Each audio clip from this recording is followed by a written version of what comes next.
Hello friends, how are you? In this video, we will talk about the Nobel Prize.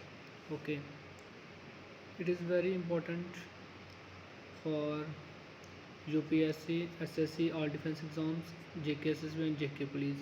In this video, we will cover the static part of Nobel Prize. Generally, one or two questions asked in each examination from the static portion of awards. Now, in this video, we will cover the static portion of Nobel Prize. Let's start. So, first of all, we should have the knowledge of basic information about Nobel Prize. Okay. So friends देखिए basic information में आएगा। सबसे पहले आपको ये पता होना चाहिए कि जो सबसे पहले नोबेल प्राइज़ दिया गया था वो दिया गया था 10 दिसंबर 1901 को। 10 दिसंबर 1901 को फर्स्ट टाइम नोबेल प्राइज़ दिया गया था। ये 10 दिसंबर को ही क्यों दिया गया था? और ये 10 दिसंबर को ही दिया जाता है हर साल, क्योंकि 10 दिसंबर को जो अल्फ्रेड नोबल था, जिस बंदे के नाम पे ये प्राइज़ का नाम पड़ा हुआ है नोबेल प्राइज़, 10 दिसंबर को इस बंदे की डेथ एनिवर्सरी होती है। ठीक है, और इसकी 5th डेथ एनिवर्सरी पे ये अवार्ड स्टार्ट हुआ था। ठीक है, जो फर्स्ट टाइम जब ये अवार्ड दिया गया था 1901 में, तब इस बंदे की 5th डेथ एनिवर्सरी थी। ठीक है, अच्छा, और आगे आपको ये पता होना चाहिए ये जो अवार्ड है ये कितनी कैटेगरी में दिया जाता है? ये 6 कैटेगरी में दिया जाता है। ठीक है, 6 कैटेगरी में, ये आप सभी को पता होना चाहिए। ठीक है, एक फिजिक्स में दिया जाता है, केमिस्ट्री में, मेडिसिन में, लिटरेचर में, इकोनॉमिक्स में और पीस में। ठीक है, ये वेरी इंपॉर्टेंट है, यह सभी को पता होना चाहिए। ठीक है, ये थी बेसिक इन्फॉर्मेशन। अच्छा, अभी आपको ये चीज़ पता होनी चाहिए कि इन 6 में से जो 3 प्राइज़ है वो देती है हमारी स्वीडन जो कंट्री है, स्वीडन कंट्री है जो, वो 3 अवार्ड वो देती है। एक तो फिजिक्स में, केमिस्ट्री में और इकोनॉमिक्स में। ये कौन सी कंट्री देती है? ये देती है हमारी स्वीडन। ठीक है, ये आपको पता होना चाहिए।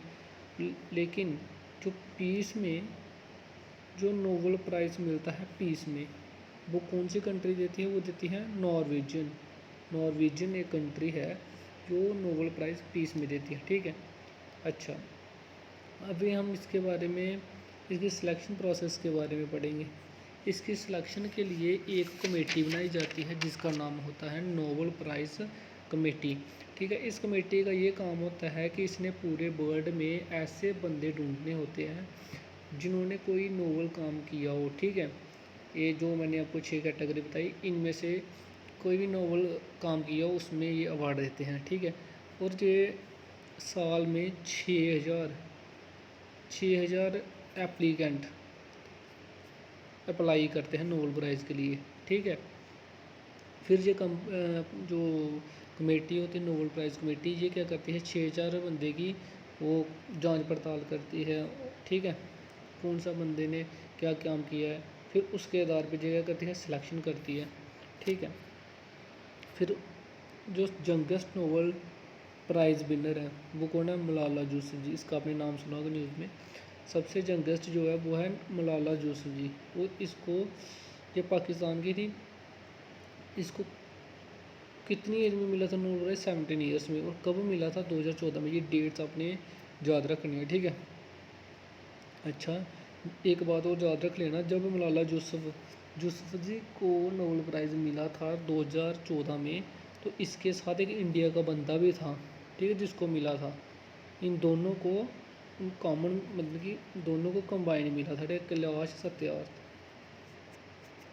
सत्यार्थ, ये इंडिया का बंदा था। कैलाश सत्यार्थ और मलाला यूसुफ़ज़ई, इन दोनों को 2014 में कंबाइन नोबेल प्राइज़ मिला था। और फिर इन दोनों ने क्या किया था? आपस में प्राइज़ का जो अमाउंट था उसको बांट लिया था। ठीक है, डिवाइड कर लिया था। और आपको ये भी पता होना चाहिए कि जो इसका प्राइज़ है, कितना पैसे मिलते हैं इस अवार्ड में? ये मिलते हैं 9 मिलियन। ठीक है, ये देखो, इसमें प्राइज़ में 3 चीज़ें मिलती है बंदे को, जो विनर होता है ना। एक तो उसको क्या मिलता है? एक डिप्लोमा मिलता है। ठीक है, और डिप्लोमे में क्या होता है, एक यूनिक वर्क ऑफ आर्ट होता है स्वीडिश और नॉर्वेजियन आर्टिस्ट का। जो भी वहाँ के आर्टिस्ट होते हैं ना, स्वीडन के और नॉर्वेजियन के, वो क्या करते हैं, उनके द्वारा कोई एक यूनिक आर्ट बनाया हुआ वो मिलता है नोबेल प्राइज़ विनर को, ठीक है। और मिलता है एक नोबेल प्राइज़ मेडल, ठीक है। मेडल जो होता है वो 18 कैरेट गोल्ड का बना होता है। वो जो एक डॉक्यूमेंट मिलता है, डॉक्यूमेंट इन द सेंस एक चेक मिलता है, और चेक कितने का होता है, 9 मिलियन कोरोना। ये कोरोना क्या है, ये कोरोना करेंसी है। और आपने कमेंट सेक्शन में ये बताना है कि जो कोरोना है ये कौन सी कंट्री की करेंसी है, ठीक है। क्योंकि अक्सर ये देखा गया है कि एग्ज़ाम में 1-2 क्वेश्चन जो होता है वो कैपिटल, है ना, कैपिटल से पूछा जाता है, कैपिटल और करेंसी से। ये हमेशा एक क्वेश्चन आता है, ये आपने बताना कि कोरोना किसकी करेंसी है, ठीक है। आगे देखते हैं। अभी मैंने आपको बताया था कि जो 6 कैटेगरी में प्राइज़ मिलता है, इसके लिए अलग अलग इंस्टीट्यूशंस होते हैं ना। ये देखो, जो सबसे पहले आपको पता होना चाहिए, जो पीस में मिलता है ना नोबेल प्राइज़, इसको कौन सा इंस्टीट्यूशन देता है, वो देता है नॉर्वेजियन नोबेल अकेडमी। ये जो नॉर्वेजियन नोबेल अकेडमी ये देती है पीस में नोबेल प्राइज़। लिटरेचर में कौन देता है, वो देता है स्वीडिश की एक अकेडमी है, वो देती है, ठीक है। और मेडिसिन में कौन देता है, मेडिसिन में Nobel assembly of Karolinska Institute, ये देती है मेडिसिन में। लेकिन फिजिक्स केमिस्ट्री और इकोनॉमिक्स में कौन देता है, ये देता है स्वीडिश एकेडमी ऑफ साइंस। ये आपको डिफरेंस अपनी कॉपी में नोट कर लो, ये आपको पता होना चाहिए, ठीक है। ठीक है,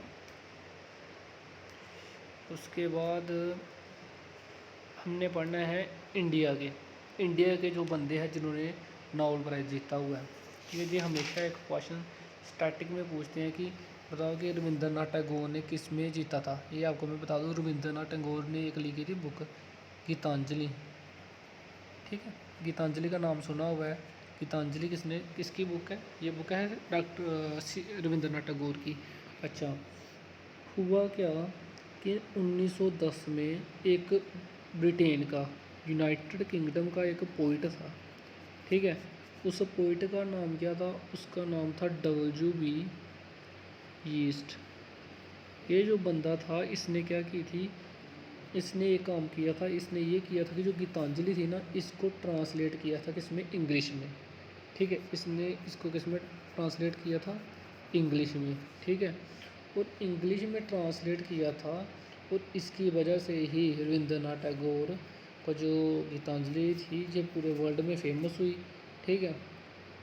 फिर इसके कारण ही रविंद्रनाथ टैगोर को क्या मिला था, नोबेल प्राइज़ मिला था, ठीक है, गीतांजलि के लिए। और कब मिला, ये इसको मिला था 1913 में, 1913 में।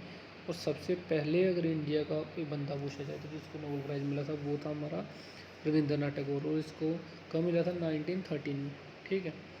फिर उसके बाद आता है C.V. रमन। ये तो इसको मिला था फिजिक्स में,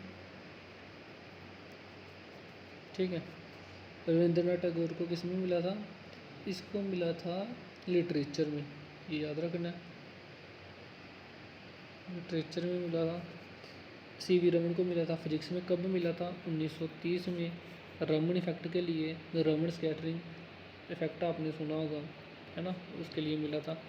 फिर उसके बाद हरगोविंद खुराना जो था, इसको मेडिसिन में मिला था। ये तो आपको पता ही है, मेडिसिन में मिला था। अब ये मैं आपको बता दूं कि कब मिला था इसको मिला था 1968 में, ठीक है, 1968 में मिला था। और किसके लिए मिला था, इसने जेनेटिक कोड के लिए और प्रोटीन सिंथेसिस के बारे में इसने सर्च की थी, उसके बारे में मिला था। ये आपको थोड़ा सा आइडिया होना चाहिए। Genetic code,